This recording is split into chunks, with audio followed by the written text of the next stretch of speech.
Tonight we begin our series on extremist hate groups in Idaho, how they form, the threat they pose to you and I, and how we can fight back as a community. Here's Justin Core. When I was growing up in Meridian in the 90s, there was a slogan, "Idaho is too great for hate."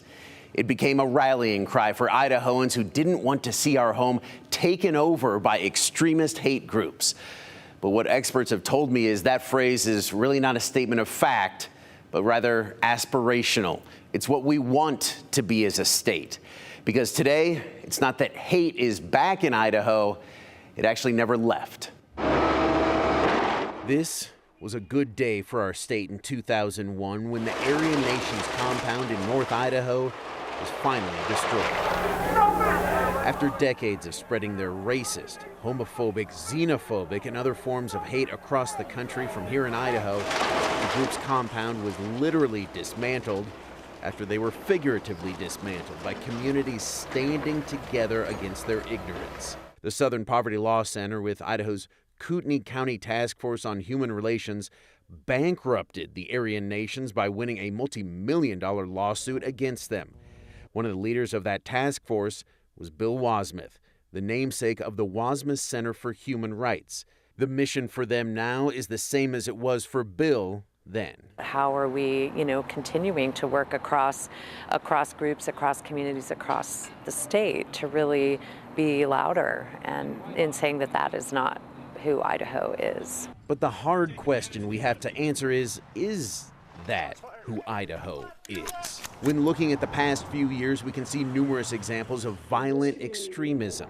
In March, police say 2 Idaho men who were arrested for a hospital shooting, prisoner escape, and could be involved in a pair of murders are members of the Aryan Knights, a white supremacist prison gang. 7 members of a white nationalist hate group were convicted of planning to riot at a pride parade in Coeur d'Alene in 2022. 20 others pleaded guilty to lesser charges. That same year, an Oregon man in Boise drove his car into people he believed were lesbians, burned pride flags, and assaulted a transgender librarian. In 2020, a group of men who recently moved to Boise were charged in a neo-Nazi plot to destroy the power grid in Idaho.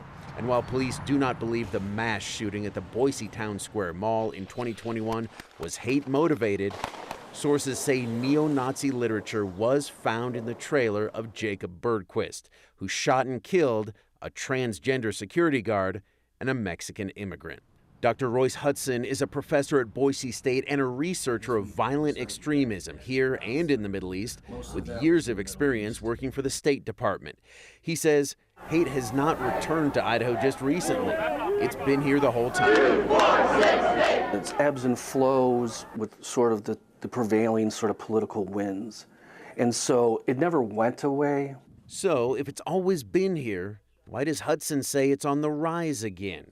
U.S. Attorney for the District of Idaho, Josh Hurwitz, says extremism is learned in 2 ways. First, from family and friends. The second avenue that's, I think, increased recently and accelerated probably because of the pandemic is sort of lone self-radicalized individuals who go down rabbit holes online. According to court records, that's exactly how the alleged leader of that neo-Nazi group, Liam Collins, was radicalized before recruiting others on a North Carolina military base.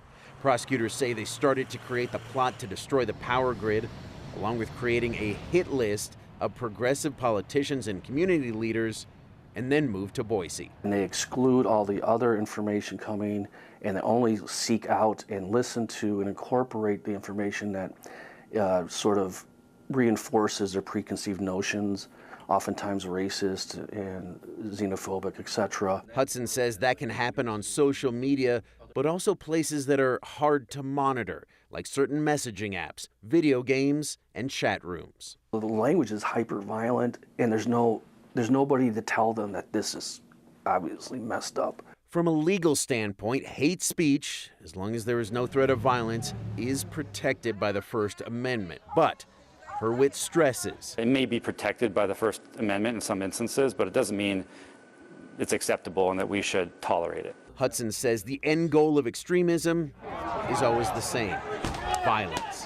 He says groups often talk about resetting the government through revolution and compare themselves to the founding fathers. And they can claim that they're patriots as a result of that. Hudson also points out that extremists don't just pose a threat to minority groups. So anyone that defends diversity, inclusion, could be potentially targeted by these groups. But it also breaks down the fabric of the entire community in terms of, are people fearful? Are they less trusting? Are they less willing to engage in what we need them to engage in from a civic perspective? So hate crimes really tear at the fabric of our society in a sort of a unique way. Tearing at the community spirit decades ago that inspired Idahoans who were not directly targeted by the Aryan nations to destroy them. Many others in the community were kind of like, they're kind of having like a little club in the woods. Like, it's not like that big of a deal, right? Like, it took a while for people to come around to recognize, right? Or to see that maybe even if I'm not the target, for example, the fact that they're targeting anyone in my community is not acceptable. But what in the world would convince a person to embrace extremism? We're going to have the answer to that in the next part of this series as we hear from a man who was part of the Aryan nations right here in Idaho.